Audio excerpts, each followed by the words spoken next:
Hello folks, Anahita Rao, here to speak about eclipse number 2 of 2021. The second eclipse of the summer and of this year is taking place in Taurus on June the 10th. The strong energy at this time is great for any sort of sadhana in your life, any sort of spiritual practice, especially because we're talking about a solar eclipse. And when we have that, the moon is very, very dark. It's the darkest at this time, yeah? So let's talk about June's solar eclipse now, yeah?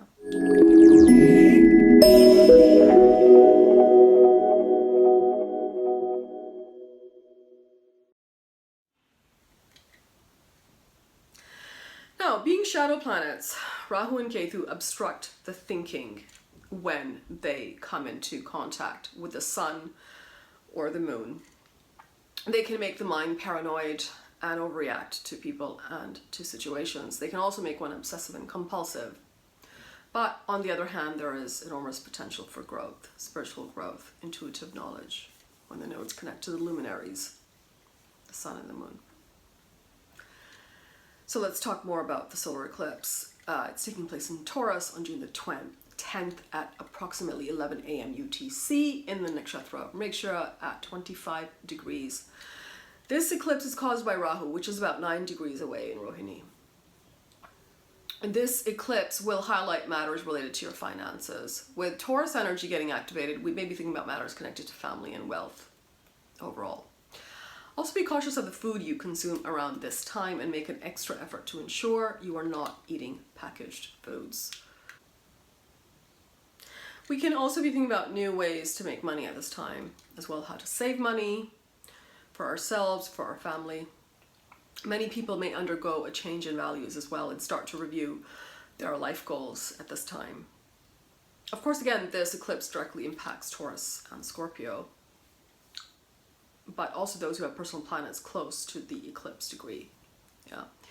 So we have Mercury Retrograde very close to the eclipse degree here. So you're going to be revisiting issues from the past. It could be reconnecting with old friends, old relationships. We again have Mars featured in this eclipse as Mrigshira's controlling planet is Mars. Mars is transiting Cancer at this time. So see where Cancer falls in your chart. This is the area that will get impacted. Mars is also receiving an aspect by a retrograde Saturn. So you can experience delays and obstructions here in all that signifies Cancer in your chart. Mars and Cancer can also bring up some family quarrels to the surface, especially with your family of origin. All sorts of family issues can come up, especially if Cancer is a Kendra house for you. 14710.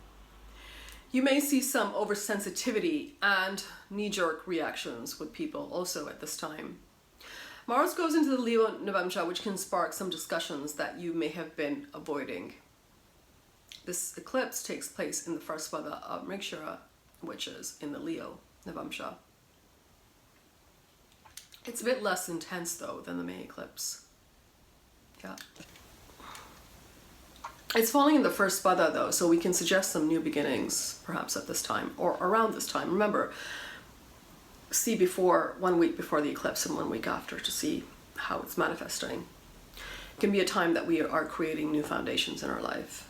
It's an excellent time to think and plan your finances and any new business ventures that you may have thought about. We may also see some more people traveling at this time. The fact that Rahu and Saturn have separated by now in the D9 is also positive for progress and movement. See what Taurus represents for you, where the eclipse is falling. If it's your 10th house, then you could see new beginnings in career matters. Also see Mercury's lordship in your chart for its impact, because Mercury is very closely involved in this eclipse. And this is especially relevant if you are in a Mercury Dasha or a Mercury Antardasha.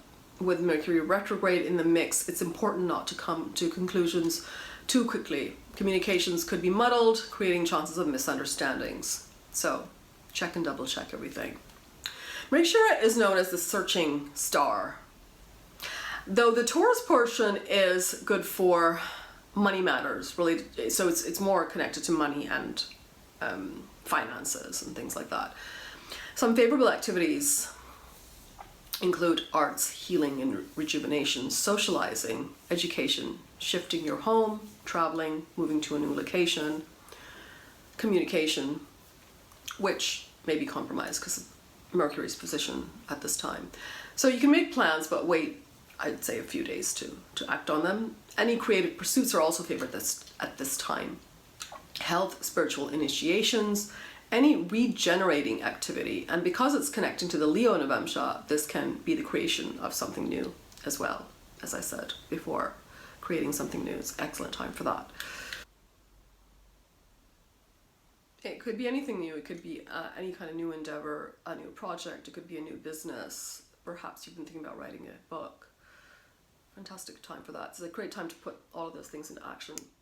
Avoid confrontations or combat and making long-term decisions at this time. A predominant tendency of Mrigshira is doubting everything and being suspicious. So these thoughts could cause some tension and even fights in the domestic domain.